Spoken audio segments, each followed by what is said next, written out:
ഇന്ന് ഞങ്ങളെല്ലാവരും കൂടി പെരുന്നാൾക്ക് ഡ്രസ്സ് എടുക്കാൻ വേണ്ടി വന്നിരിക്കുകയാണ്. കുട്ടികൾക്കുള്ള ഡ്രസ്സ് എടുക്കാൻ വേണ്ടിയിട്ട് മണ്ണാർക്കാട്ടുള്ള ചൊങ്കിക്കാണ് ഞങ്ങൾ ആദ്യം വന്നിട്ടുണ്ടായിരുന്നത്. പെരുന്നാൾ ശനിയാഴ്ച ആയിരുന്നല്ലോ ഞങ്ങൾ ഈ ഡ്രസ്സ് എടുക്കാൻ വേണ്ടി വന്നിട്ടുണ്ടായിരുന്നത്. വ്യാഴാഴ്ച രാത്രി ചൊങ്കിയിലാണെങ്കിലോ പുടുത്തം തിരക്കും. ആകെ കുഞ്ഞു റൂം ഉണ്ടായിരുന്നു, അതിൽ ഇഷ്ടംപോലെ ആൾക്കാരും ഉണ്ടായിരുന്നു. ആദ്യം തന്നെ ഇശലിനും ലൈബൊക്കെയാണ് ഡ്രസ്സ് നോക്കിയിട്ടുണ്ടായിരുന്നത്. പെരുന്നാളായതുകൊണ്ട് തന്നെ ഡ്രസ്സൊക്കെ വാരി വലിച്ചിട്ടിരിക്കായിരുന്നു. പിന്നെ അതിന്റെ ഉള്ളിൽ നിന്ന് തെരഞ്ഞെടുത്തിരിക്കായിരുന്നു. അങ്ങനത്തെ തെരഞ്ഞെ കിട്ടണൊക്കെ അവരെയും കൊണ്ട് ഇടിച്ച് നോക്കിയിട്ടുണ്ടായിരുന്നു. കുറെ കെട്ട് നോക്കും, പിന്നെ കുറെ കെട്ട് നോക്കുമ്പോ അവർക്ക് ദേഷ്യം വരും, പിന്നെ ഇടാനായിക്കൂല, അങ്ങനെയൊക്കെ ആയിരുന്നു. അങ്ങനത്തെ കുറെ നേരത്തെ തെരച്ചിനോട് രണ്ടാൾക്കും ഓരോന്ന് കിട്ടിയിട്ടുണ്ടായിരുന്നു. രണ്ടാൾക്കും ഒരേപോലത്തെ എടുക്കണം എന്ന് പറഞ്ഞിട്ടാണ് ഞങ്ങൾ വീട്ടിൽ നിന്ന് പോയിട്ടുണ്ടായിരുന്നത്. പക്ഷെ അവിടെ ചെന്നപ്പോൾ ഒരാൾക്ക് കിട്ടുമ്പോൾ മറ്റേ ആൾക്ക് പിന്നെ ഓൾഡ് സൈസ് കിട്ടൂല, അങ്ങനെയൊക്കെ ആയിട്ട് പിന്നെ ഞങ്ങൾ കിട്ടിയത് എടുത്ത് പോന്നിക്കുക. പിന്നെ അത് അടുത്തത് നിയമങ്ങൾക്കും തത്തമ്മക്കാണ് തെരഞ്ഞിട്ടുണ്ടായിരുന്നത്. അങ്ങനെ പിന്നെ കുറെ നേരം തെരഞ്ഞപ്പോൾ തത്തമ്മക്കും നിയമങ്ങൾക്കും ഒരേപോലെയുള്ള ഡ്രസ്സ് കിട്ടിയിട്ടുണ്ടായിരുന്നു. കുഞ്ഞോള് കടയിലേക്ക് പോയതുകൊണ്ട് തന്നെ ഞങ്ങൾ കൂടെ പോന്നിട്ടില്ലായിരുന്നു. തത്തമ്മ ഒറ്റക്കാണ് ഞങ്ങളെ കൂടെ പോന്നിട്ടുണ്ടായിരുന്നത്. അടുത്തത് നിച്ചുകുട്ടിക്ക് തരാൻ വേണ്ടിയിട്ടാണ് പിന്നെ ഞങ്ങൾ പോയിട്ടുണ്ടായിരുന്നത്. ഇതിന്റെ ഇടയിൽ കൂടി ഐശല് ഓരോ കുരുത്തക്കൂടെ ഒപ്പിച്ചുകൊണ്ട് നിൽക്കുവായിരുന്നു. വേണ്ടിയിട്ട് ഞങ്ങൾ 3-4 കട കയറി ഇറങ്ങിയിട്ടുണ്ടായിരുന്നു. ഓരോ കടയിൽ കയറുമ്പോൾ ഓരോ ഡ്രസ്സ് ഇട്ട് നോക്കും, പക്ഷെ ഓന് ഇഷ്ടമാകാത്തത് കൊണ്ട് തന്നെ അവിടെ നിന്ന് ഇറങ്ങി. പെരുന്നാളിന്റെ തലേ ദിവസം ആയതുകൊണ്ട് തന്നെ മണ്ണാർക്കാടുള്ള ഒട്ടുമിക്ക കടയിലും നല്ല പുടുത്ത തിരക്കന്നെ. ഇതിന്റെ ഇടയിൽ കൂടെ ഞങ്ങൾ സാമിയിലും കയറി നോക്കിയിട്ടുണ്ടായിരുന്നു. ഞങ്ങൾക്ക് നോക്കണല്ലോ, അതിന് വേണ്ടിയിട്ടാണ് സാമിയിൽ കയറിയിട്ടുണ്ടായിരുന്നത്. അതിന്റെ ഇടയിൽ കൂടെ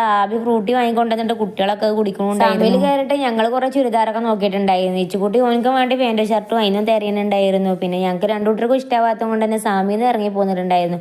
പിന്നെ പോരിന് വൈകി ഒരു കടയിൽ കയറിയിട്ടാണ് ഇച്ചുകുട്ടിക്ക് ഡ്രസ്സ് എടുത്തിട്ടുണ്ടായിരുന്നു. സാമിന്ന് ഇറങ്ങിയിട്ട് പിന്നെ ഞാനും ഫസ്മി വേറൊരു കടയിലും കൂടി കയറി ചുരിദാർ നോക്കിയിട്ടുണ്ടായിരുന്നു. പക്ഷെ അവിടുന്ന് ഞങ്ങൾ കരുതിയ ഒരു കളർ ഞങ്ങൾക്ക് കിട്ടിയിട്ടുണ്ടായിരുന്നില്ല. പിന്നെ പിറ്റേ ദിവസം പോയിട്ടാണ് ഞങ്ങൾക്ക് ഡ്രസ്സ് എടുത്തിട്ടുണ്ടായിരുന്നത്. ഈ ഒരു വീഡിയോ ഇടാൻ ലേറ്റ് ആയത് ഞാനിത് എൻ്റെ ഗ്യാലറിയിൽ കിടക്കുന്നുണ്ടപ്പോൾ ഞാൻ ഈ ഒരു വീഡിയോ യൂട്യൂബിൽ അപ്ലോഡ് ചെയ്തിട്ടുണ്ടെന്ന് കരുതിയിട്ടുണ്ടായിരുന്നത്. പിന്നെയാണ് ഇത് അപ്ലോഡ് ചെയ്യാത്ത കാര്യം ഇപ്പോഴാണ് ഞാൻ അങ്ങനെ മക്കൾസിനൊക്കെ ഡ്രസ്സ് എടുത്തിട്ട് ഞങ്ങൾ അവിടുന്ന് മണ്ണാർക്കാട്ടിൽ നിന്ന് പോകുന്നപ്പോൾ ടൈം ഏകദേശം ഒരു 12 മണിയൊക്കെ ആയിട്ടുണ്ടായിരുന്നു. അങ്ങനെ പോരിന് വൈക്ക് ഒരു തട്ടുകടി കയറിയിട്ട് ഫുഡ് കഴിച്ചിട്ടാണ് ഞങ്ങൾ വീട്ടിലേക്ക് പോന്നിട്ടുണ്ടായിരുന്നത്. പിറ്റേ ദിവസം ഞങ്ങൾ വീണ്ടും മണ്ണാർക്കാടുള്ള ചൊങ്കിക്ക് തന്നെ പോന്നിട്ടുണ്ടായിരുന്നു. ലൈബ്രറി ഡ്രസ്സ് വീട്ടിൽ ചെന്ന് ഇട്ട് നോക്കുമ്പോൾ ആർക്കും ഇഷ്ടമായിട്ടില്ല എന്ന് പറഞ്ഞിട്ട് വീണ്ടും മാറ്റാൻ വേണ്ടി പോന്നിട്ടുണ്ടായിരുന്നു. ഡ്രസ്സൊക്കെ മാറ്റിയെടുത്തിട്ടേ പിന്നെ ഞാൻ ഫസ്റ്റ് ഞങ്ങൾക്ക് ചുരിദാർ നോക്കാൻ വേണ്ടിയിട്ട് മണ്ണാർക്കാട് തന്നെയുള്ള സോൾമാറ്റിലാണ് വന്നിട്ടുണ്ടായിരുന്നത്. ഇവിടുന്നാണ് പിന്നെ ഞങ്ങൾ ചുരിദാർ എടുത്തിട്ടുണ്ടായിരുന്നത്. പിന്നെ പോരിന് വയ്ക്ക് ഞങ്ങൾ ഓരോ ജ്യൂസും കുടിച്ച് അങ്ങനെ വീട്ടിലേക്ക് തിരിച്ചു പോന്നിട്ടുണ്ടായിരുന്നു.